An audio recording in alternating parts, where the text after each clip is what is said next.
अस्सलाम वालेकुम। सबसे आगे मैं बहुत खुशामदीद, मैं हूँ उवैस मंगलवाला। खुदा का शुक्र है कि उसने हमें आज की सुबह देखना नसीब फरमाई। जब दिसंबर की बात होती है तो दिसंबर जो है वो हमारी तारीख़ के हवाले से एक बहुत अहम दिन है।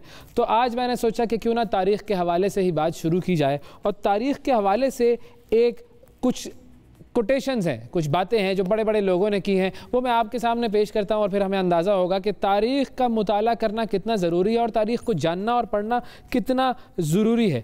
एक कोटेशन जो बड़ा ही कमाल है वो ये है कि हिस्ट्री रिपीट्स इटसेल्फ, तारीख़ अपने आप को दोहराती है। और ये कोटेशन अक्सर हमारे सामने आता है कि हमें तारीख़ से सबक सीखना चाहिए, क्योंकि तारीख़ अपने आप को दोहराती है बार बार। दुनिया का जो तौर है, दुनिया का जो तरीका है वो ये है कि कुछ वाक़यात जो एक ज़माने में हुए होते हैं वैसे ही मिलते जुलते वाक़यात बाद के ज़मानों में भी आते हैं। लेकिन ये जो मुकम्मल कोटेशन है ये है, history repeats itself, first as a tragedy, second as farce. यानी कि तारीख़ अपने आप को दोहराती है, पहले एक अफसोसनाक वाक़े की शक्ल में, लेकिन जब दोबारा वो तारीख़ दोहराई जा रही होती है तो वो अफसोसनाक वाक़या नहीं होता, वो फार्स होता है, जिसे आम अल्फाज में कॉमेडी कहते हैं। क्योंकि आप उसको ब्लंडर कह सकते हैं कि एक मरतबा अगर आपने कोई वाक़या आपके साथ हुआ है और वो वाक़या दोबारा दोहराया जा रहा है, एक मरतबा अगर आपके साथ कोई ट्रेजेडी हुई है और वो ट्रेजेडी दोबारा दोहराई जा रही है, तो वो ट्रेजेडी नहीं है, वो एक ब्लंडर है, वो फार्स है, क्योंकि आपकी अपनी गलती उसके अंदर इन्वॉल्व हो जाती है और आपको ख़ुद उस तारीख़ से बहुत कुछ सीखना होता है और आपने सीखा नहीं होता है, इसीलिए वो तारीख़ अपने आप को दोहरा रही होती है अगर वो नेगेटिव तारीख़ है। दूसरा एक कोटेशन तारीख़ के बारे में बड़ा अहम और वाकई बहुत कुछ बताने वाला वो कोटेशन है, वो है कि history is written by the victors. तारीख़ हमेशा वही लिखता है, उसी की मानी जाती है कि जो जीता हुआ होता है। अगर आप हार गए तो फिर आपकी तारीख़ को मस्ख़ कर दिया जाएगा, प्रोपेगेंडा शुरू कर दिया जाएगा, झूठ का एक पुलंदा है, एक अंबार है जो लोगों के सामने लेकर आएंगे, और जो जीतने वाला है वो जैसे चाहे तारीख़ को बयान करे। फिर एक और कोटेशन है, वो भी बड़ा ज़बरदस्त है, और वो है कि जो ख्वाब हैं मुस्तकबिल के वो हमेशा जुड़े हुए होते हैं माजी के वाक़यात से। जब आप मुस्तकबिल के बारे में सोचते हैं, मुस्तकबिल के बारे में प्लानिंग करते हैं, जब आप मुस्तकबिल को शेप करने के लिए काम कर रहे होते हैं, तो उस वक्त तारीख़ पर नज़र डालना बहुत ज़रूरी होता है, ताकि आप ये देख सकें कि हम तारीख़ में क्या क्या कर चुके हैं, हमने क्या किया जिसका नतीजा सही निकला, हमने क्या किया जिसका नतीजा गलत निकला, और उसके बाद आप ये फ़ैसला करते हैं कि आपने किस रास्ते की तरफ जाना है, किस तेज़ी से कदम बढ़ाने हैं, कहाँ कदम उठाने हैं, कहाँ ज़रा आहिस्तगी से काम लेना है और कहाँ हमें तेज़ी दिखानी है। ये सारे जो तारीख़ के वाक़यात और तारीख़ के कोटेशन हैं हमें बहुत कुछ सिखा रहे होते हैं, तो इसीलिए तारीख़ का मुताला करना बहुत ज़रूरी है, इंसान बहुत कुछ सीखता है। तो ये तो थी आज की एक छोटी सी काम की बात। अब ज़रा मौसम की सूरत हाल पर नज़र डालते हैं और आपको बताते हैं कि पाकिस्तान के मुख्तलिफ़ शहरों में मौसम कैसा रहेगा। जी, सबसे पहले इस्लामाबाद की तरफ नज़र डालते हैं। इस्लामाबाद में है कम से कम 2 डिग्री सेंटीग्रेड, देखें 2 तक पहुंच गया है इस्लामाबाद का पारा, इसीलिए सर्दी जो है वो काफ़ी सर्दी हो गई है, और ज़्यादा से ज़्यादा होगा जी 17 डिग्री सेंटीग्रेड। उसके बाद है जी लाहौर, लाहौर में है कम से कम 4, ज़्यादा से ज़्यादा टेम्परेचर जाएगा 18 डिग्री सेंटीग्रेड तक। फिर है जी कराची, कराची में कम से कम 10 डिग्री सेंटीग्रेड, ज़्यादा से ज़्यादा टेम्परेचर होगा 25 डिग्री सेंटीग्रेड। फिर है जी पेशावर, पेशावर में कम से कम 1, ज़्यादा से ज़्यादा 18 डिग्री सेंटीग्रेड टेम्परेचर रिकॉर्ड किया जाएगा। और सबसे आखिर में है कोयटा, कोयटा में आज निस्बतन आपको गर्मी नज़र आ रही है क्योंकि -1 है, वरना -5 तक भी गया था टेम्परेचर, -7 तक भी गया था, आज -1 है। तो उस हवाले से आज कोयटा के लोग कह रहे होंगे कि भाई आज तो कुछ गर्मी है कोयटा में। तो -1 कम से कम, और ज़्यादा से ज़्यादा जो टेम्परेचर रिकॉर्ड किया जाएगा वो है 12 डिग्री सेंटीग्रेड। और ये है जी मौसम की सूरत हाल। अब हम आते हैं स्टोरीज़ की तरफ, और जो स्टोरीज़ हैं उसमें सबसे पहली स्टोरी हम ज़रा क्रिकेट की बात कर लेते हैं। पाकिस्तान और वेस्ट इंडीज़ के दरमियान क्रिकेट सीरीज़ जो जा रही थी, T20 क्रिकेट सीरीज़, कल उसका तीसरा मैच खेला गया और पाकिस्तान ने एक बड़े अच्छे मुकाबले के बाद, एक बड़े ज़बरदस्त मुकाबले के बाद वेस्ट इंडीज़ को हरा दिया। वेस्ट इंडीज़ ने पहले बैटिंग करते हुए 208 रन बनाए और 207 रन बनाए और उसके 3 खिलाड़ी आउट हुए। 208 रन का टारगेट दिया वेस्ट इंडीज़ ने पाकिस्तान को, और पाकिस्तान ने ये टारगेट, जो कि एक मुश्किल टारगेट था, एक बड़ा टारगेट था, बड़ी खूबसूरती से अचीव कर लिया। और रिजवान और बाबर ये दोनों खिलाड़ी कमाल दिखाया है इन्होंने बैटिंग में, बड़ी जारहाना, बड़ी ज़बरदस्त बैटिंग की इन्होंने। और अगर हम स्कोर्स की बात करें तो रिजवान ने 87 रन्स बनाए और वो 45 गेंदों पर उन्होंने ये 87 रन्स बनाए। और 79 का स्कोर था बाबर आजम का, 53 गेंदों पर उन्होंने अपने 79 मुकम्मल किए। और ये दोनों खिलाड़ी जो हैं वो छाए रहे। और इस पूरी सीरीज़ में जो खिलाड़ी छाया रहा वो था मोहम्मद रिजवान। कमाल की बैटिंग, कमाल की विकेट कीपिंग, और इसी वजह से कल भी मैन ऑफ द मैच भी मिला इनको और मैन ऑफ द सीरीज़ भी करार दिया गया रिजवान को। बाबर आजम एक बार फिर फॉर्म में नज़र आए, क्योंकि बाबर आजम को हमने देखा था कि बांग्लादेश की सीरीज़ में भी वो कुछ सही बैटिंग नहीं कर पाए थे। फिर जो पिछले 2 मैचेस थे वेस्ट इंडीज़ के साथ, पहले मैच में वो 0 पर आउट हुए, दूसरे मैच में वो 7 रन्स पर आउट हुए, लेकिन इस मैच में उन्होंने अपने बल्ले से जादू जगाया। तो ये मैच था जो कि कल इख्तिताम पजीर हुआ, सीरीज़ ख़त्म हुई। लेकिन एक जो अफसोस की बात है वो ये है कि वनडे सीरीज़ मुलतवी कर दी गई है। पाकिस्तान ने T20 में तो क्लीन स्वीप कर लिया, लेकिन वनडे सीरीज़ खेलने का मौका दोनों टीमों को नहीं मिलेगा, क्योंकि जो कोविड का जो मामला हुआ है और वेस्ट इंडीज़ के बहुत सारे खिलाड़ियों को कोरोना हुआ है, उसकी वजह से ये जो वनडे सीरीज़ है वो मनसूख कर दी गई है। और पाकिस्तान के जो शायकीन हैं, क्रिकेट शायकीन, वो वनडे मैचेस नहीं देख पाएंगे। तो ये तो थी जी हमारी पहली ख़बर। और उसके बाद हम आते हैं जी, क्योंकि दिसंबर की बात है, आज हमने सोचा कि ज़रा शायरी की भी बात कर लेंगे। और दिसंबर में लोग जो हैं वो चाय की तरफ बड़े राग़िब हो जाते हैं।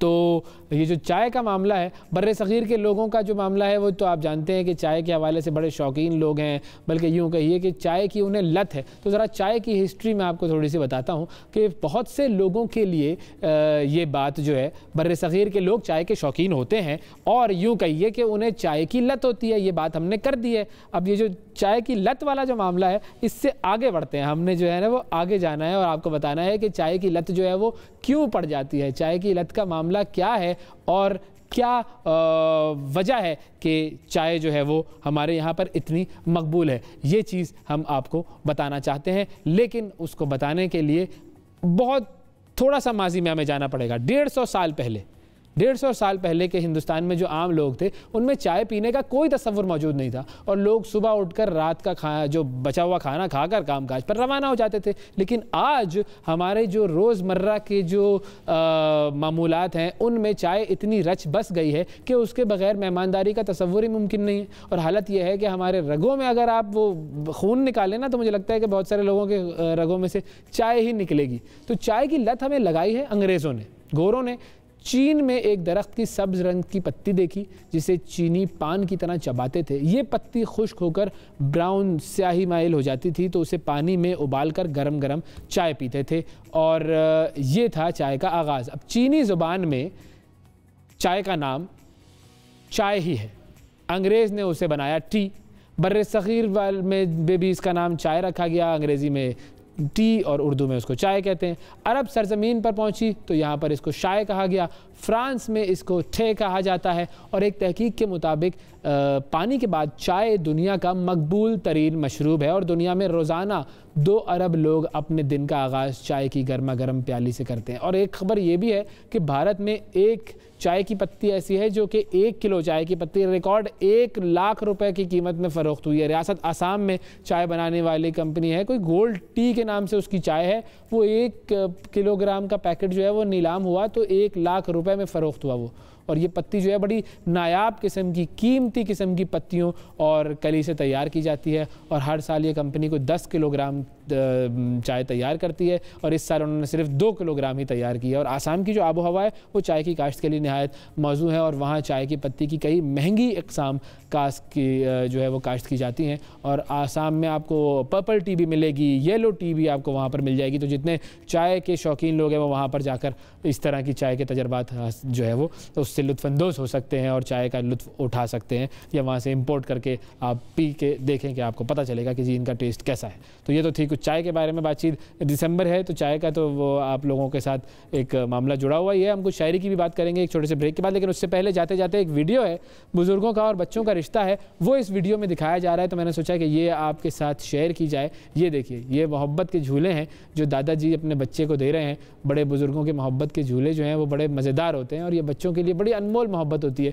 कभी आप देखते हैं कि कंधे पर बिठाया हुआ होता है बुजुर्गों ने, कभी पीठ पर सवारी करवाई हुई होती है और कभी उनसे ज़िद करके अपनी बात मनवा रहे होते हैं बच्चे। तो सोशल मीडिया पर ये वीडियो मेरी नज़र से गुजरी कि किस तरीके से वो जो लाठी है, वो जो असा जिसको कहते हैं, उस पर ये बच्चा लटका हुआ है और इसे झूले दिए जा रहे हैं। और अल्लाह ताला हम सब के बुजुर्गों को सलामत रखे। ये छोटी सी वीडियो थी जो आपकी खिदमत में पेश की मैंने। वक्फा लेते हैं, वक्फे के बाद दोबारा हाजिर होंगे तो फिर आपसे फ़ोन कॉल्स पर बात करेंगे और ये जानेंगे कि दिसंबर में सब लोगों को शायरी क्यों सूझती है, भाई वजह क्या है, तो ये जानेंगे एक ब्रेक के बाद।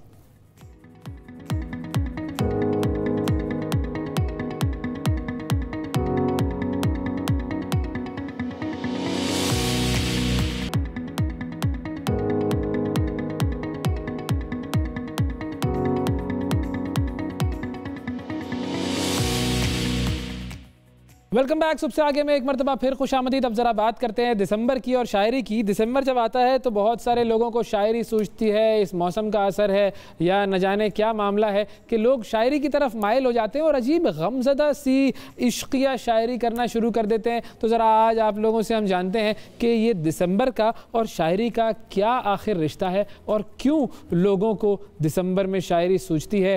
फ़ोन लाइन्स हमारी ऑन हैं और आप हमारे साथ शामिल हो सकते हैं, कॉल कर सकते हैं और बता सकते हैं कि आखिर दिसंबर का और शायरी का मामला क्या है। दिसंबर की शब आखिर न पूछो किस तरह गुजरी, दिसंबर की शब आखिर न पूछो किस तरह गुजरी, यही लगता था कि हरदम वो हमें कुछ फूल भेजेगा। ये शेर मुझे किसी ने भेजा था तो मैंने सोचा कि आपके साथ शेयर कर लिया जाए। हमारे साथ कौन है जी कॉलर? एहतशाम साहब है जी। अस्सलाम वालेकुम एहतशाम। सलाम अवैस सर, कैसे मिजाज हैं आपके? बिल्कुल ठीक है एहतशाम साहब, आप कैसे हैं? आपको दिसंबर में शायरी सूझती है? मुझे बजाते खुद तो नहीं सूझती, लेकिन बजाते खुद नहीं सूझती मतलब कोई सुझवाता है फिर क्या? बस मैं अब तक इस जो क्या कह सकते हैं आपकी जो घटना है, दुर्घटना, इसको समझने से कासिर हूँ कि दिसंबर का और शायरी का क्या ताल्लुक है, लेकिन बहरहाल कोई ना कोई ताल्लुक मुझे लगता जरूर है। अच्छा, तो वो जो ताल्लुक आपको लगता है तो उस ताल्लुक से आपने कोई ताल्लुक जोड़ा हुआ है? कोई आप शायरी कोई सुना सकते हैं कोई दिसंबर के हवाले से? मैं आपको एक सुनाऊंगा, एक नज़म सुनाऊंगा जिसका दिसंबर के साथ ताल्लुक ऐसे है। छोटी सी नज़म होनी चाहिए, और भी कॉल्स आ रही हैं बस। मैं आपको दो शेर सुनाऊंगा। हाँ, 2 शेर सुनाए चले। लेकिन मैं आपको ताल्लुक सुनाऊंगा कि इसका ताल्लुक सुकूते ढाका के साथ है, लेकिन बाद अज़ां हमने इसे इश्क व आशिक़ के साथ मंसूब कर दिया। वो सुकूते ढाका तो 1971 में था ना, उससे पहले भी तो दिसंबर में लोग शायरी करते थे ना भाई। ऐसा ही है, लेकिन मैं उस गजल को इसलिए यहाँ पे सुनाऊंगा कि हमने उसके साथ जुल्म ये किया कि उसको इश्क शादी। क्या हम के ठहरे अजनबी सुना रहे हैं? क्या सुना रहे हैं बताइए? चलिए सुनिए फिर। वो हम सफर था मगर उसके साथ हम नवाई ना थी, मगर उसके साथ नहीं, मगर उससे हम नवाई ना थी। वो हम सफर था मगर उससे हम नवाई ना थी, जुदाई ना थी। वाह वाह वाह वाह। ना रंज ना औरों का दुख ना तेरा मलाल, शबे फराक कभी हमने यूं गवाई ना थी, शबे फराक कभी हमने यूं गवाई ना थी। शेर सर, अदावतें थी, तगाफुल था, रंजिशें थी बहुत, विछड़ने वाले में सब कुछ था, बेवफाई न थी। वाह वाह वाह वाह, क्या बात है। ये अब अगर आप किसी शख्सियत को डेडिकेट करना चाहेंगे ये शेर तो किसको करेंगे? सर ये जिन्होंने लिखी मैं उन्हीं को करूंगा, क्योंकि वो बहुत पाए के शायर थे। वो तो ठीक है, जिसने लिखी उन्होंने भी किसी को डेडिकेट की होगी, आपने उन्हीं को डेडिकेट कर दी, जिसकी शायरी आपने उसको वापस कर दी। वाह भाई वाह, क्या बात है जी। बहुत शुक्रिया एहतशाम साहब, थैंक यू जी, आपने वक्त दिया। अगले कॉलर कौन है जी हमारे साथ? शानजे रावलपिंडी। अस्सलाम वालेकुम शानजे। वालेकुम अस्सलाम जी, कैसी हैं आप? शुक्र है। पहले तो ये मुद्दा समझाने की कोशिश कीजिए जी, पहले तो ये मुद्दा समझाएं कि ये शायरी का और दिसंबर का कनेक्शन है क्या? शायरी और दिसंबर, जब दिसंबर आता है तो शायरी भी याद आ ही जाती है। हाँ, ये कैसे आ जाती है, क्यों आ जाती है, मैं इस बात को जानने की कोशिश कर रहा हूँ। इतना तो कनेक्शन नहीं है मेरा, बस शायरी से है। अच्छा चलें, तो फिर आप बताइए, आप क्या दिसंबराना शायरी सुनाएंगी हमें? परवीन शाकिर की। हाँ, परवीन शाकिर साहिबा, क्या बात है, ज़बरदस्त जी, सुनाइए। हाँ जी। कूबकू फैल गई बात शनासाई की, उसने खुशबू की तरह मेरी पजीराई की। वाह वाह वाह। कैसे कह दूं कि छोड़ दिया है मुझे उसने, बात तो सच है, पर बात है रुसवाई की। वाह वाह वाह, ज़बरदस्त। आगे कुछ सुनाएंगी? हाँ जी जी जी बस। जी शान से आवाज़ आ रही है आपको मेरी? जी जी मुझे आ रही है। अच्छा ओके। तो ये आपको जब आपको भी ये दिसंबर में शायरी का सूझना ये अमल होता है आपके साथ भी? जी अक्सर, ये अक्सर होता है? नहीं, अक्सर सर्दियाँ होती हैं। अच्छा हाँ, सर्दियों में। ये क्या है? ये कोई इश्क के मारे हुए लोग होते हैं या दिलजले लोग होते हैं या कोई गमज़दा लोग होते हैं जो ये इस काम में मुलव्विस हो जाते हैं? नहीं, ऐसी बात नहीं है। ऐसा नहीं है, शायरी कोई सर्दियों का ताल्लुक है। शायरी सर्दी में आती है? हाँ चलें ठीक है जी, आपकी एनालिसिस हमने ले ली, बहुत शुक्रिया आपका जी। अगले कॉलर कौन है हमारे साथ?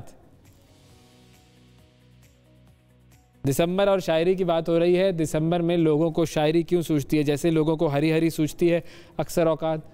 जी कौन कौन कौन? इतना तेज़ी से बताया ना, आवाज़ समझ। याहिया हैं जी कराची से। अस्सलाम वालेकुम याहिया साहब। अवेश भाई वालेकुम अस्सलाम। और बात शायरी की हो रही है तो मैं ये कहूँगा कि शायरी यूं याद आती है जब असल में जब सर्दी में हम बैठते हैं ना, फुर्सत ज़्यादा होती है, कॉफ़ी वॉफ़ी पी रहे होते हैं, माहौल बना होता है। हाँ। वो कहते हैं ना, दिल टूटता है फुर्सत के रात दिन। हाँ, बैठे रहे तसव्वुर जाना किए हुए। तो तसव्वुर जाना जरूर आता है, क्योंकि वो जो रियादें होती हैं उस वक्त आपको, जब आप फुर्सत में होते हैं, एक माहौल बना होता है ना, तो उस वक्त याद आती है। और तो आप किसको याद करते हैं? मैं अब ये तो सारी बातें अवैस भाई खुल के नहीं बता सकता मैं, मेरी बीवी भी मेरे साथ बैठी हुई है, जरा ख्याल करें। तो आप उन्हें बता दें कि भाई मैं उन्हीं को याद करता था और याद करता हूँ और याद करता रहूंगा। वो मेरे दिल के तार बजे बार बार, फिर मसला खराब हो जाएगा ना। बस बहरहाल ये कि माशाल्लाह आप you are doing very well. और कराची से जो आपने प्रोग्राम किया मैं उसको अप्रिशिएट करना चाहता हूँ। और हम थैंक यू शिफा को, और अल्लाह ताला आपका प्रोग्राम कायम व दायम रखे। हम भी मिस कर रहे हैं शिफा को। शिफा के लिए बहुत सारी दुआएं करें आप, दिसंबर में दुआएं जरूर कि वो जल्दी आए। बिल्कुल बिल्कुल, दुआ उनके लिए हाजिर है, आपके लिए भी। और हम कराची का हमने जो प्रोग्राम किया था, कराची पर भी देखे ना, शेर है ना कि वो दिल को कराची समझ रखा है तुमने, आते हो जलाते हो चले जाते हो। तो कराची के लिए कोई शेर सुना दें, या कोई आप दिसंबर का कोई शेर सुना दें।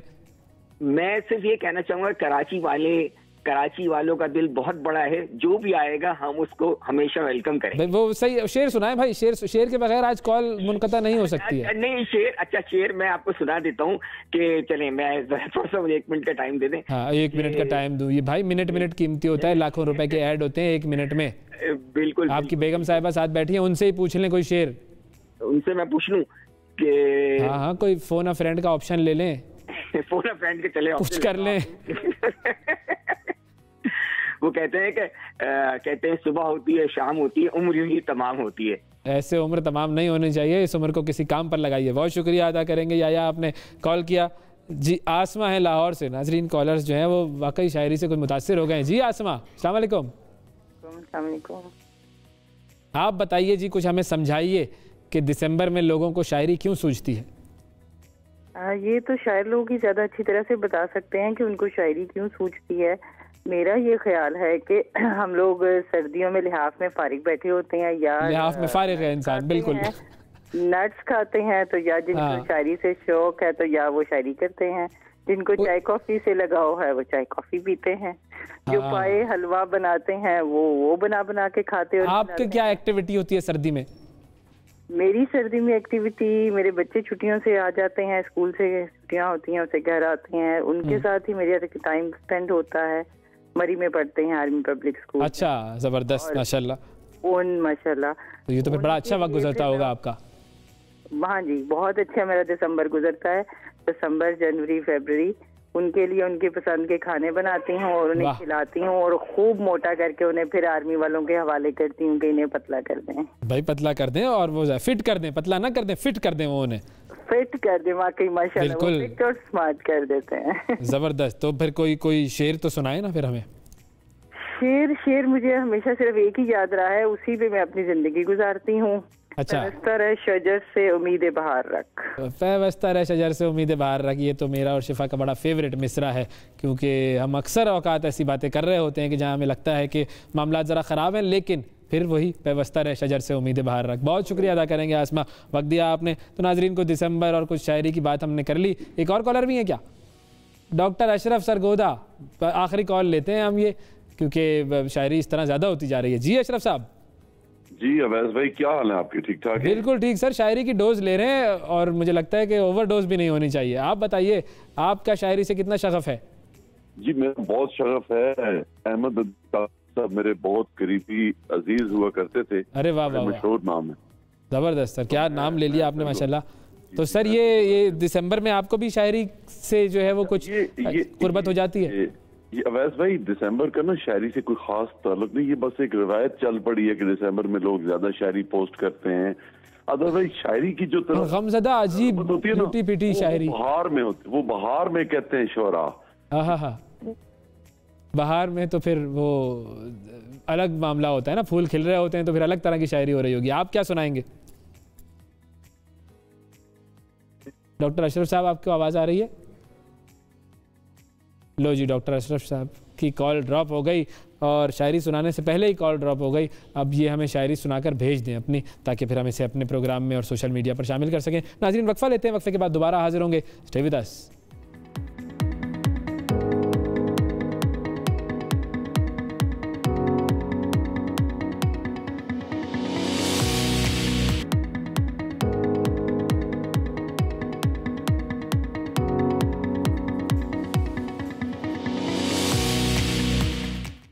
Welcome back ji. सबसे आगे में एक मरतबा फिर खुशामदीद। ज़माने के अंदाज बदल रहे हैं, कल के दुश्मन आज दोस्त बन रहे हैं। इसराइली वज़ीर आज़म मुत्तहिदा अरब अमारात का दौरा करने वाले पहले इसराइली रहनुमा बन गए हैं और नफ्तली बेनेट ईरान के साथ बढ़ती कशीदगी के तनाजुर में मुत्तहिदा अरब अमारात समेत खलीजी ममालिक के साथ ताल्लुकात बेहतर करने की कोशिश कर रहे हैं। मशरिक़ वस्ता में नए ब्लॉक्स बन रहे हैं। 20 अमरीकी यहूदी रहनुमाओं ने सऊदी अरब का भी दौरा किया है, जिसके बाद सऊदी अरब ने इसराइल से ताल्लुकात कायम करने के हवाले से अक़वाम मुत्तहिदा में बयान दिया है और सऊदी अरब ने वाज़े ये किया है कि मसला फ़लस्तीन के हल की पुरानी शर्त बरकरार है। 2002 के अमन मुआहदे पर अमल की सूरत में ही सऊदी अरब इसराइल को तस्लीम कर लेगा। फिर अक़वाम मुत्तहिदा में सऊदी नुमाइंदे ने अपने एक बयान में यह भी कहा कि 2002 के मुआहदे पर अमल के बाद पूरी दुनिया और ओआईसी ममालिक इसराइल को तस्लीम कर लेंगे। फिर दूसरी जानिब दिहाइयों के बाद पाकिस्तान में ओआईसी का 17वां वज़राए ख़ारजा का खुसूसी इजलास होने जा रहा है, जिसका मकसद यह है कि अफ़गान बहरान के हल की कोशिश की जाए। इन तमाम मामलात पर हम बात करेंगे। बोस्टन यूनिवर्सिटी के डीन स्कॉलर डॉक्टर आदिल नजम साहब हमारे साथ मौजूद हैं। अस्सलाम वालेकुम सर। हाँ, बहुत शुक्रिया जी सर। बहुत अच्छा लग रहा है कि आप हमारे स्टूडियो में आए, वरना आपसे वो जो वर्चुअल राब्ता रहता है। नहीं, मुझे भी, और आपका स्टूडियो माशाल्लाह है भी इतना ज़बरदस्त कि it's good to be here. ये क्या हो रहा है दुनिया में, ऐसी तब्दीलियां जिनके बारे में लोग शायद सोच भी ना सकते हों। इसराइल और सऊदी अरब का जुड़ना और ईरान से ज़रा ज़्यादा कशीदगी, खैर ईरान से तो कशीदगी चलती ही रही थी, लेकिन ये जो मामलात सऊदी अरब और इसराइल की तरफ हम देख रहे हैं, ये कहाँ जा रहे हैं? आपको क्या नज़र आ रहा है? यार, ये भी दिसंबर की शायरी हो रही है, जैसे आप पहले कर रहे थे ना। ये आलमी सतह पे हो रही है। और सिर्फ अगर ये फिराक की शायरी नहीं है तो वसल की शायरी है। नहीं, फिराक भी है, इसमें बड़ा बड़ा फिराक है। अच्छा? अभी जब वसल होता है एक से तो दूसरे से फिराक करना पड़ता है। तो आप पाकिस्तान, चीन, अमेरिका देख लें, ये वसाल की शायरी है, फिराक की शायरी है, ये वक्त फैसला करेगा। लेकिन सीरियस बात जो आप कह रहे हैं, बिल्कुल ये दिसंबर की शायरी जो है सिर्फ दिसंबर की नहीं है। मेरे ख्याल में और बहुत से लोगों के ख्याल में दुनिया हमेशा तब्दील होती है, तगय्युर हमेशा होता है, लेकिन कुछ ऐसे मौके आते हैं तारीख़ में जहाँ आपको ये नज़र आता है कि छोटी मोटी तब्दीली नहीं हो रही, कोई ऐसी तब्दीली हो रही है जिसमें कोई स्ट्रक्चरल शिफ्ट आ रहा है। और टेक्नोलॉजी ने, नौजवानों ने, सियासत ने, सकाफ़त ने, मईशत ने मिल के एक ऐसा हमें मोड़ पे खड़ा, और कोविड ने, सब ने मिल के हमें ऐसे मोड़ पे खड़े कर दिया कि हर जगह रीअलाइनमेंट है। उसमें कुछ रीअलाइनमेंट्स का आपने जिक्र किया, लेकिन ये जो रीअलाइनमेंट की गेम है ये हर जगह। और मेरे ख्याल में ये गेम जो है, अगेन शायरी वाला मेटाफर जो है गलत नहीं है इसके लिए। इसमें दोस्तियाँ बनाना जो है वो बड़ा ज़रूरी है। एक तरह से बैंक कर लें दोस्तियाँ, चाहे वो मजबूत दोस्तियाँ ना हो, और दुश्मनियों से दूर रहना जो है मेरे ख्याल में ज़रूरी है, क्योंकि तहय्युर और एक जो फ्लक्स है ना वो बरकरार रहेगा। ये एक महीने, एक साल की बात नहीं है। अच्छा, तो अब इसमें आपको किस किस की दोस्ती होती हुई नज़र आती है ज़्यादा, और कहाँ कहाँ क्लैश नज़र आता है? क्योंकि अमेरिका और रूस ने भी एक दूसरे को एक मरतबा फिर धमकियाँ देना शुरू कर दी हैं। तो ये जो नए नए ब्लॉक्स बन रहे हैं, ये ब्लॉक्स किस किस फॉर्मेशन में देख रहे हैं? सीरियस गुजारिश है कि मेरे ख्याल में, और maybe I am in minority, ये जो हमारा जो माइंडसेट है वो अभी तक ब्लॉक वाला है, क्योंकि हम कोल्ड वॉर से आए ना जी, और हमारे से मैं आप नहीं, अमेरिका का भी और दूसरों का भी हमारा माइंडसेट ये है कि अच्छा यार टीमें पोग लो, ये इसकी टीम पे है, वो उसकी टीम पे है, ये मेरे साथ है, वो उसके साथ है, क्योंकि और 2 ब्लॉक बन जाएंगे, एक यहाँ होगा, एक उधर होगा, एक बड़ा होगा, एक छोटा होगा। आई डू नॉट थिंक कि ये लाजमी है कि ब्लॉक की सियासत ही हो। अच्छा, इन अ वे देखें, ब्लॉक की सियासत तो बड़ी छोटी सी थी ना, सेकंड वर्ल्ड वॉर के बाद आपने वो 2 बाइपोलर। सो आई थिंक हमें ये ब्लॉक की सियासत, ब्लॉक के फ्रेमवर्क से बाहर निकलना है। दोस्तियां भी होंगी, दुश्मनियां भी होंगी, और ये उस तरह जिस तरह बच्चा जाता है ना नया स्कूल, हाँ, तो वो ढूंढ रहा होता है कि मेरा ग्रुप क्या बनेगा। वो पहले दिन में नहीं बनता। बिल्कुल सही। आपको 1-2 दिन लगते हैं, कई बार पहले आप किसी के बड़े करीब हो जाते हो, फिर पता लगता है कि यार नहीं, ये तो मेरी टाइप नहीं है, हाँ।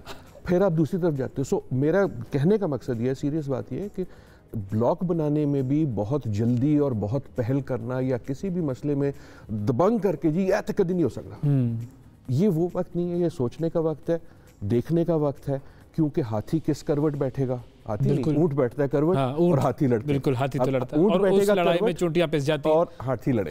बिल्कुल, और चूंटियां जो हैं उनको ख्याल से गुजरना चाहिए। और हम जो हैं वो अब किस पोजीशन में हैं? हाथी और चूंटी के दरमियान हैं हम कहीं? हमें तमाशबीन होना चाहिए चूंटी की तरह, और दूर होना चाहिए, क्योंकि ना हाथी आपका है ना ऊंट आपका, ना कुछ भी नहीं है। हमें अपने आप को अपने तौर पर ही संभालना है, खुद संभालना है, और ये हमने गुज़िश्ता कुछ अरसे में देख लिया। बिल्कुल, आपने नहीं, और होना भी हो चाहिए। हर मुल्क की पहली, दूसरी, तीसरी और आखिरी प्रायोरिटी उसके अपने इंटरेस्ट होते हैं, और जो कोई ये समझता है कि उसकी कोई प्रायोरिटी इसके अलावा कुछ है, वो ना सिर्फ अपने साथ, वो तारीख के साथ झूठ बोलता है। अच्छा, अब ये जो मिडिल ईस्टर्न कंट्रीज़ की इसराइल से एक राब्ता बढ़ा है, इससे दोनों को क्या मिलेगा? देखिए, इजराइल को क्या मिलेगा तो बड़ा साफ जाहिर है। इजराइल जो है वो लेजिटमेसी चाहता है, आज से नहीं चाहता, 70 साल से चाहता है। वो एक ऐसे खित्ते में है जो खित्ता उसको तस्लीम नहीं करता, और उसकी हमेशा कोशिश ये होती है, और वो इकोनॉमिकली भी और मिलिटरीली भी, तो वो तो एक तरह से लेजिटमेसी और तस्लीम चाहता है। तस्लीम ये नहीं कि उसको एक्सेप्ट कर लिया जाए, लेकिन इंटीग्रेट भी कर लिया जाए, और ताकि इन अ वे वो इस मसले को आउट ऑफ फोकस करना चाहता है। उस लिहाज से अरब ममालिक, खुसूसन सऊदी अरेबिया और यूएई क्या चाहते हैं? पार्टली वो कुछ वो चाहते हैं जो अमेरिका चाहता है, क्योंकि उनकी वो एक इन्फ्लुएंस बिल्कुल है। दूसरा, आई थिंक वो अपना इमेज चेंज करना चाहते हैं, और ये जो इमेज का हम रोना रोते हैं, वो भी रोते हैं। हाँ। तो अब अगर if we are fair to them, मेरे ख्याल में उनकी स्ट्रेटजी ये है कि यार अगर हमारा इमेज जो है, उनके इमेज के और भी मसाइल हैं ना, उसमें मुसलमानियत के भी मसाइल हैं, उनकी हुकूमतों के भी मसाइल हैं, उसको अगर चेंज करना है तो कुछ सबसे बड़ी सरप्राइज क्या ला सकते हो? हाँ, बहुत शॉकिंग सरप्राइज तो बड़ी नहीं ला सकते। यस, बिल्कुल। सो इन अ वे इसमें हमें ख्याल से भी देखना चाहिए। देखिए, इजिप्ट जो है उसको हमने पहले देखा, बहुत पहले देखा, अनवर सादात के ज़माने में देखा, किसिंजर के ज़माने में देखा। सो तारीख जो है वो पानी की तरह होती है, वो रिपीट भी नहीं करती है, गलत है, वो असल में पानी की तरह होती है, वो फ्लो करती है। अच्छा, और हमारे प्रोग्राम के शुरू में ही बात कर रहे थे कि वो history repeats itself, but first as a tragedy and then as a farce. हाँ, नहीं, वो जुमला अच्छा है, लेकिन मेरे ख्याल में तारीख रिपीट नहीं करती। हम सबक नहीं सीखते, इसलिए समझते हैं वही रील चल रही है। तारीख जो है वो गुजरती जाती है, सही है, और पानी की तरह, लेकिन वो अलग बात है। लेकिन पानी की तरह जो तारीख का इसमें है वो ये है कि सिचुएशन चेंजेस। सो आज का सऊदी अरेबिया, आज का यूएई मुख्तलिफ है, and that is what they want. अब यूएई या सऊदी अरेबिया जो करते हैं उसका ताल्लुक सिर्फ अमेरिका और इजराइल से नहीं है, वो बाकी मुस्लिम दुनिया से भी है। बिल्कुल। और उनका क्या रिएक्शन आता है? इन अ वे शायद अभी तक वो नहीं आया जो ये ममालिक चाहते थे। हाँ, तो अब इसमें हमारे लिए बहुत बड़ा सवाल होगा, क्योंकि हमारी जो पोजीशन है वो इस वक्त वो वाली पोजीशन है जो कि वो इजराइल एक एटॉमिक पावर, हम एक एटॉमिक पावर, इजराइल एक मज़हब के नाम पर बना हुआ मुल्क, हम एक मज़हब के नाम पर बना हुआ मुल्क। तो हमारी जो टसल है वो नेचुरल है, और उस नेचुरल टसल को अब हम इन मुस्लिम ममालिक के हवाले से फिर कैसे लेकर चलेंगे? ये बहुत ट्रिकी मामला मुझे तो नज़र आता है। ट्रिकी तो है, मेरे ख्याल में इतनी मुवासलत बनानी नहीं चाहिए, जितनी है उतनी रखें। हमारे इसराइल के बारे में बहुत सीरियस मसाइल हैं, और वो मसाइल जो हैं वो जस्टिस पे बेस्ड हैं, वो मसाइल तारीख पे बेस्ड हैं, वो मसाइल इंसानी हकूक़ पे बेस्ड हैं, हमारे अपने स्टैंड पे बेस्ड हैं, लेकिन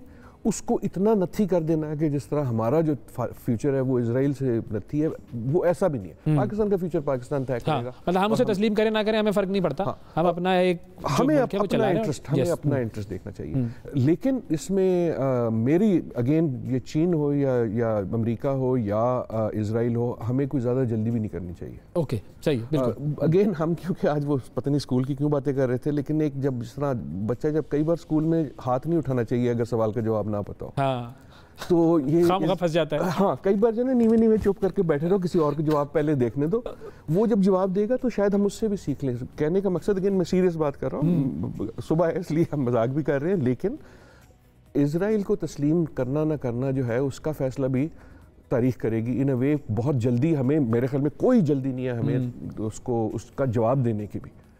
हमारा और जवाब जो मर्जी हो, this is important. Saudi Arabia जो भी जवाब दे, यूएई जो भी जवाब दे, पाकिस्तान की सियासत जो भी हो, जो प्रिंसिपल्ड इशूज़ हैं इसराइल के इशू नहीं, हमारे मसले फ़लस्तीन के हैं, हमारा इंटरेस्ट फ़लस्तीन का है, हमारा इंटरेस्ट फ़लस्तीनी अवाम का है, उससे वेवर नहीं होना।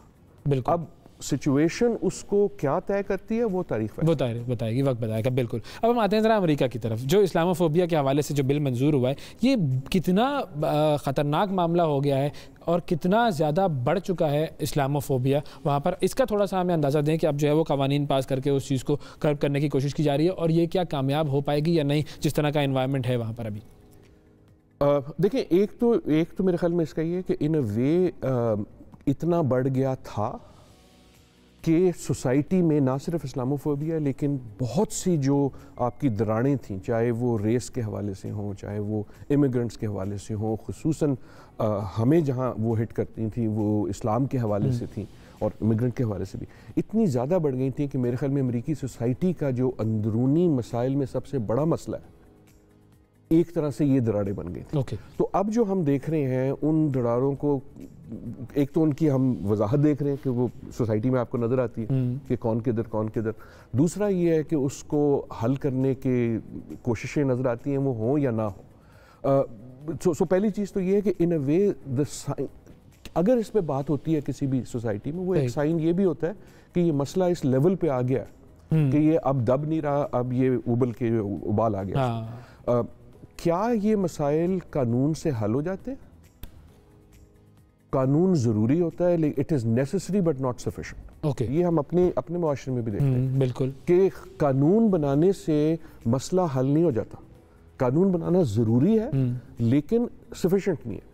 वहाँ मसला जो है सोसाइटी का था। ये हम अगर किसी ने अमेरिका ने सीखना है, पाकिस्तान से सीख ले कि कानून बनाने से नहीं, तो हम बड़ा कुछ सिखा सकते हैं दुनिया को। और ये मसला जो है अनफॉर्चुनेटली उनकी सोसाइटी में भी रहेगा, और इसका हल इवेंचुअली जो होगा वो सोसाइटी ही करेगी, क्योंकि आखिरी फैसला हमेशा समाज का होता है, सिर्फ कानून का नहीं। डू यू थिंक कि वो सोसाइटी उस डायरेक्शन में जा रही है वहाँ की कि उसको हल करे? क्योंकि जिस तरह के बयानात वो इल्हान उमर की तरफ से आ रहे थे, मैं तो डर ही लग गया कि जब इस लेवल पर लोगों को इस तरह की धमकियाँ मिलेंगी। मसला ही दरार का ये होता है ना कि सोसाइटी एक तरफ नहीं जा रही होती, सोसाइटी जो है वो मुख्तलिफ तरफ जा रही होती है। अगेन ये हमसे बेहतर कौन समझता है? बिल्कुल, यस। कि अगर आज कोई कह के पाकिस्तान सोसाइटी कहाँ जा रही है, तो फिर आप पूछेंगे यार कौन सी वाली सोसाइटी? बिल्कुल। और आज अगर आप मुझसे पूछें अमेरिकन सोसाइटी कहाँ जा रही है, तो मैं कहूँगा मुझे तो एक तरफ नहीं जा रही, और वहाँ से आपका एक तनाव आता है। अमेरिका एक तरह से इस वक्त एक मैसिवली डिवाइडेड सोसाइटी है, और उसमें से एक डिवीजन जो है वो रिलीजन पे इसलिए बन गई कि खुसूसन 9/11 के बाद एक आसान आपको दुश्मन मिल गया। और दुनिया में इंटरनेशनल में भी और नेशनल में भी बुरा दुश्मन की जो वैल्यू है ना, वो अच्छे दोस्त से कहीं ज्यादा होती है। बुरे दुश्मन के नाम पे आप बड़ा कुछ कर सकते हैं, बहुत कुछ कर सकते हैं। बिल्कुल। सो आप हमेशा जो दरार देखेंगे, चाहे इंटरनेशनल अफेयर्स में या नेशनल डोमेस्टिक में, उसका जो महवर होता है वो पहले किसी को डीमोनाइज करना। हम जो पहले बात कर रहे थे सऊदी अरेबिया या यूएई की, आई नो अमूमन उसको हम बिल्कुल सियासत पे ले जाते हैं, लेकिन पार्ट ऑफ, जैसे मैंने कहा, वो मुहर्रिक भी ये है कि एक इमेज, तो एक मुस्लिम का इमेज वेस्ट में जो है वो यकीनन एक ऐसा बन गया है कि उस पर बहुत सी नेगेटिव सियासत होती है। अब ये तमाम जो कोशिशें हैं वो एक तरह से उसको जोड़ने की हैं, लेकिन ये ऐसा जिन नहीं है कि एक दिन में और एक कानून से अंदर जाएगा। This will take time, absolutely, बिल्कुल। अच्छा, ये जो अभी हमारे यहाँ पर आज जो ये OIC का जो एक इजलास शुरू हो रहा है, इसके हवाले से क्या देखते हैं आप कि OIC की जो एक इफ़ेक्टिवनेस थी वो हमें माजी में बहुत कम ही नज़र आई, वो एक तरीके से रस्मी बयानात कह लीजिए, उनसे ज़्यादा कुछ नहीं थी। अब जो होने जा रहा है वो क्या एजेंडा है, क्या आपको लगता है कि ये जो मामलात हैं अफ़गानिस्तान वाले ख़ास तौर पर, इसमें किस डायरेक्शन की तरफ हम OIC को जाता हुआ देखेंगे? यार मेरे ख्याल में बहुत अच्छी बात है कि इजलास हो रहा है, पहली बात। दूसरी बात, बहुत अच्छी बात है कि पाकिस्तान में हो रहा है। तीसरी और सबसे अहम बात ये कि बहुत अच्छी बात है कि अफ़गानिस्तान के बारे में हो रहा है। ठीक, तीनों इंपॉर्टेंट बातें। आपका जो बैकग्राउंड है बिल्कुल दुरुस्त है। OIC क्या है, अभी तो दुनिया में आदि ये सोचनी यार ये है कि जरा देखो विकिपीडिया पे क्या होता है, ये क्या करते हैं, कौन लोग हैं। लेकिन इसकी एक तारीख भी है। यहाँ पाकिस्तान में हमें इस्लामिक समिट जो लाहौर वाली थी, बिल्कुल वो भी लोगों को याद है। उसके अलावा भी कई मौके में, जिस तरह जब इजिप्ट ने इजराइल को तस्लीम किया उसके बाद जो OIC का इजलास हुआ वो भी एक तरह से तारीखी रखता था।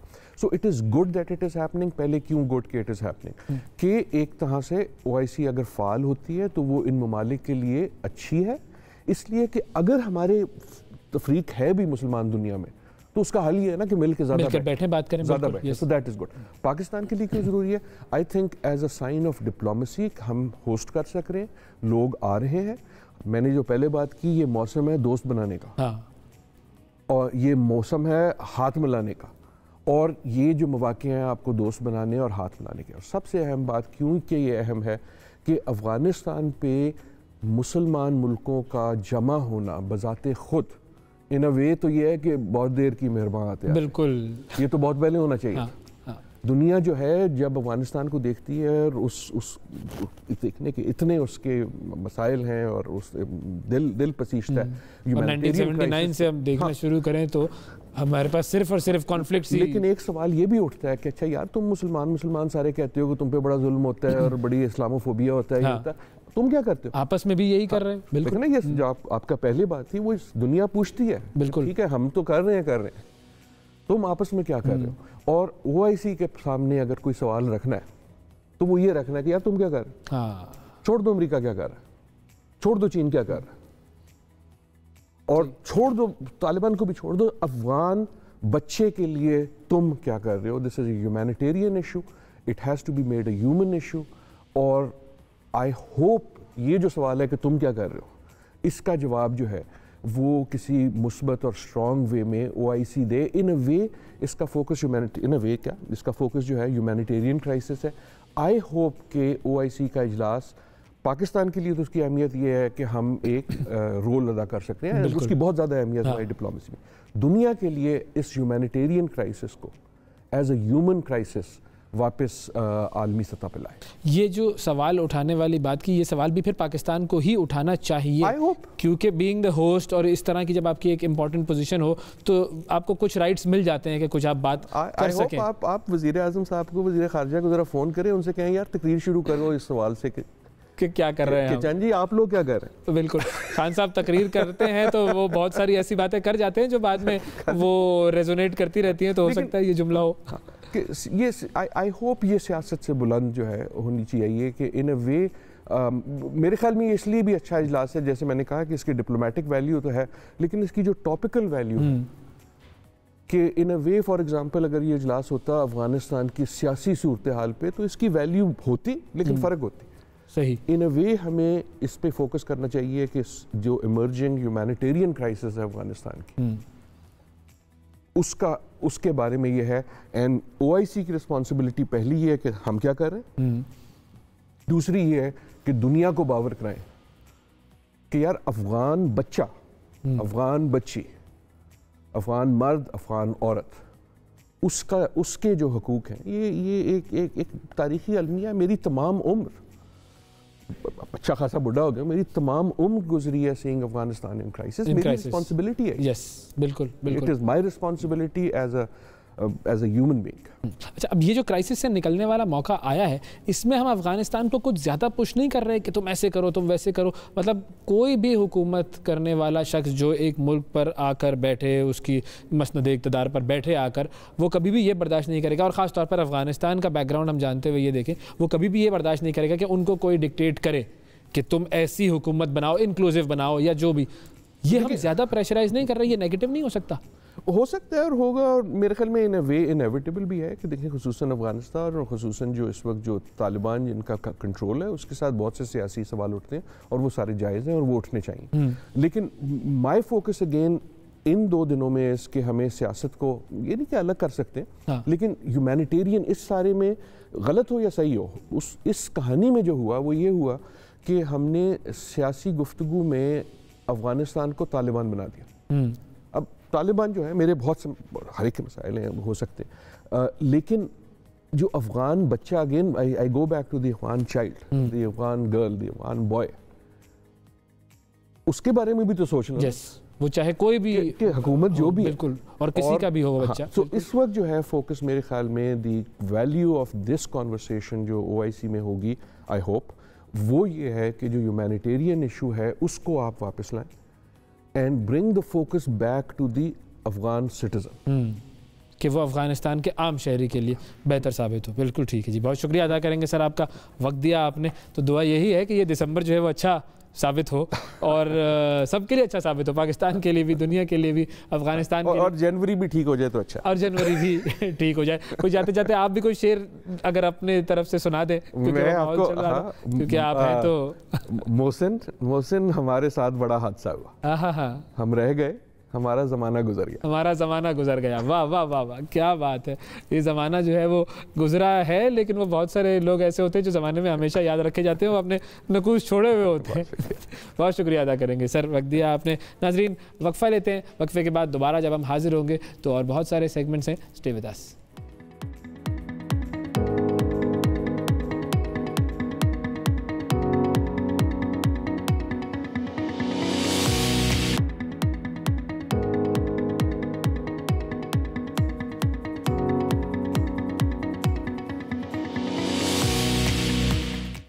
Welcome back. सबसे आगे में एक मरतबा फिर खुशामदीद। हज़रत अबू हुरैरा रज़ी अल्लाह ताला अन्हो रिवायत करते हैं कि हुज़ूर नबी अकरम सल्लल्लाहु अलैहि वसल्लम ने फरमाया कि अल्लाह ताला ने किसी अमर पर इतना सवाब नहीं दिया जितना अपने नबी को तरन्नुम के साथ, खुश इल्हानी के साथ कुरान करीम पढ़ने पर दिया है। और खुश इल्हानी या खुश आवाज़ी जिसे हम कहें, वो कुरान का जेवर है। और अल्लाह ताला का हुक्म भी यही है कि कुरान को खूबसूरती से तिलावत की जाए, और ख़ूबसूरत आवाज़ से जो तिलावत की जाती है वो दिल में उतर जाती है। और वो सूरह माइदा में जो फरमाया गया है कि खुलूस दिल से तिलावत को सुनने वालों की आंखें नम हो जाती हैं। और हमारे साथ आज एक ऐसे ही कारी मौजूद हैं जो बड़ी खूबसूरत आवाज़ में कुरान पाक की तिलावत करते हैं। सवात के इलाके मंगोरा से उनका ताल्लुक़ है। 2018 में उन्होंने सऊदी अरब में मदीना मुनव्वरा में होने वाले आलमी मुकाबला हुस्न क़िरत में पाकिस्तान की नुमाइंदगी की थी। उस वक्त उनकी उम्र थी महज 12 साल, और उस वक्त इमाम हरमैन शेख उल सुदैस ने कम उम्र कारी का इनका माथा चूमा, भरपूर इनकी हौसला अफजाई की थी, और उनका तलफ़्फ़ुज़ और उनकी जो अदायगी है, उनका जो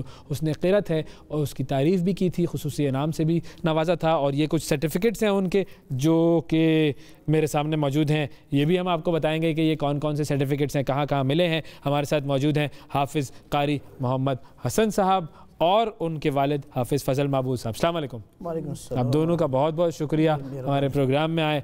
तो सबसे पहले हम हसन से गुफ्तगू का आगाज़ करेंगे। असल तो क्रेडिट आपको जाता है कि आपने इनकी सारी जो है वो ट्रेनिंग की और सारा जो है वो इस रास्ते पर आपने लगाया, लेकिन हीरो से हम गुफ्तगू का आगाज़ करें। सही।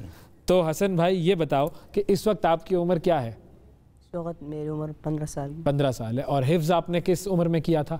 हिफ्ज़ तो मैं 10 साल की उम्र में 10 साल की उम्र में हिफ्ज़ कर लिया था। अच्छा, और अभी आप कहाँ पर पढ़ रहे हो? अभी मैं मदरसा नुमान मी साहब यानी दरस निज़ामी पढ़ रहा हूँ। दरस निज़ामी पढ़ रहे हो। आलिम बनने का और फिर आगे क्या इरादा है? मुफ्ती बनने का इरादा है?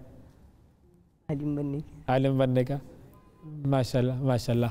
अच्छा, दूसरा ये कि आपने क़िरत का आगाज़ किस उम्र में शुरू किया था?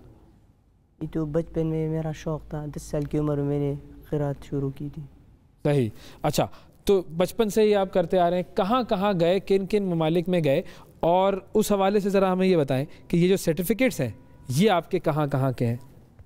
ये औक़ाफ़ की में सरकारी मुकाबला जो होता है, सबसे पहले जैसे ये है, ये सालाना कौमी मुकाबला हिफ्ज़ क़िरात कुरान करीम, ये इस्लामाबाद का है। ये इस्लामाबाद में हुआ था, वज़ारत मज़हबी उमूर ने करवाया था। पाकिस्तान की सतह पर जो मुसाबका होता है, मुकाबला। माशाल्लाह, सही।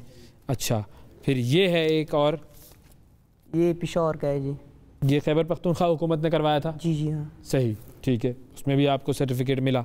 अच्छा जी, ये कहाँ का है? इस पे तो अरबी लिखी हुई है। ये सऊदी का है जी, पूरी दुनिया की सतह पर जो मुकाबला होता है इसके। सऊदी अरब में जो हुआ था, माशाल्लाह, सही। और ये वाला? ये भी सऊदी का है, ये इसका सर्टिफिकेट है, ये भी सऊदी अरब का। सही, ठीक।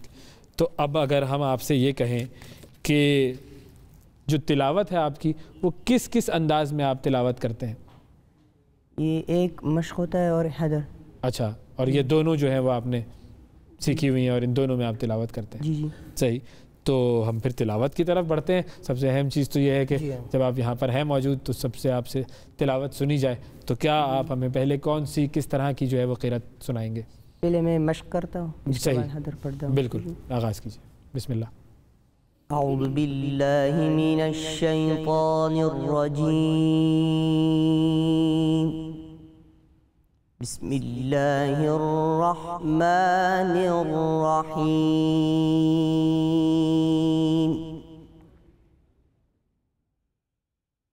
वयदउल इंसानु बिश्शर्रि दुआअहु बिल खैर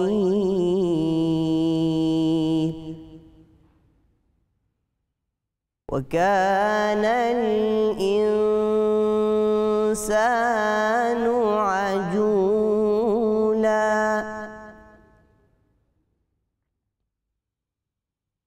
वजअलनल लैला वन्नहार आयतैनि फमहौना आयतल लैल